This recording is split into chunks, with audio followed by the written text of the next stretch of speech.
Hi, I'm just going to speak to the power of working with anger for our nervous system, particularly as women, and also ways that we can do this work.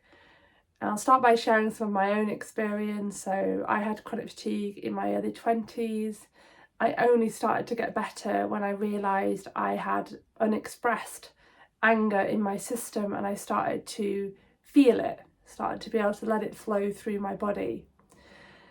And that's one of the reasons I'm passionate about this work, because it's been such an important part of me getting my full health back in my early 20s, and then also over the years since then, working through layers of trauma that was still there and that sort of thing. And that particularly for me came out in my menstrual cycle. So often in my premenstrual time, I would have anger coming up and I'd have to find ways to work with it and allow it to move through my body in a safe way, in a way that wasn't damaging my health or neither harming other people. And sometimes as well, that anger felt like very much directed towards men or my partner, for example. So I had to do a lot of work around all of that. And one of the reasons this work is really powerful, particularly for women who are often conditioned to be good girls, to be quiet, to be people pleasers, that sort of thing, that actually healthy aggression or being able to be assertive, being able to express anger cleanly is like a really important part of our nervous system and functioning in the world. And many women, for example, if they're looking at nature, might identify much more with like the prey, say a little cute rabbit, rather than the predator, a wolf.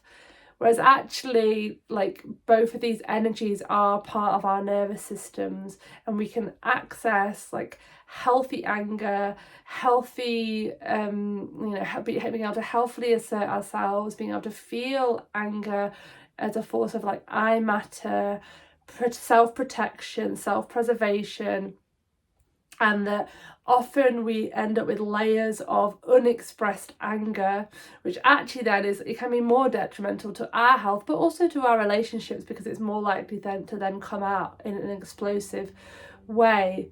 So this work for me is about how can we find safe ways to let this emotion flow through our body, let this feeling out in a safe way, and there are different ways we can work with anger.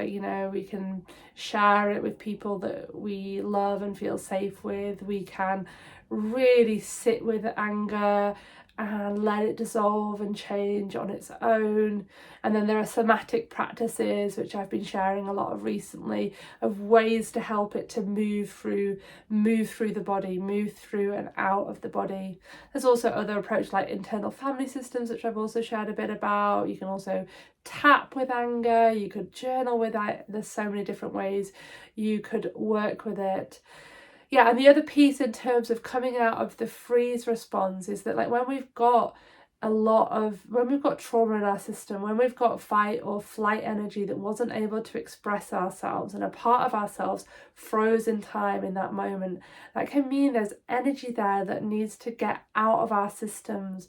And often that might need to come out, like your body might need to like punch, or your legs might need to stamp or to kick, and to let those movements step by step through your body in a titrated way to discharge some of that held up, pent up anger in your system, if this is you. And this was certainly me, and what my system is still unwinding. Actually, there's still process around that happening, which is why I'm so passionate about offering this work. Particularly it was triggered again recently with some like things in the news that were very triggering.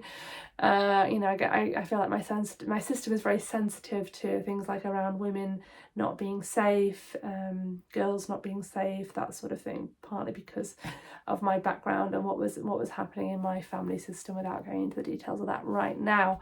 So anger is a force of I matter, my boundaries matter, really like a self-protection thing. And then also just to speak to the fact that at the same time, like chronically expressing anger, or chronically like anger coming all the time, that can also be detrimental to our health. So repressing anger, not allowing it to come through, can be detrimental to health, but so can overexpression. So with this kind of work, I'm not inviting you to be having a rage experience every day, to be hitting pillows every day. These are practices that can be helpful, I would say, generally for a period of time or just every now and again. Unless you're someone who really feels like you've got a lot of repressed anger, then you might make it like a daily practice for a little while to do something like the pillow hitting one that I've shared with you before. So yeah, this work can be really powerful for supporting us to step more fully into our power, to have more energy, more health.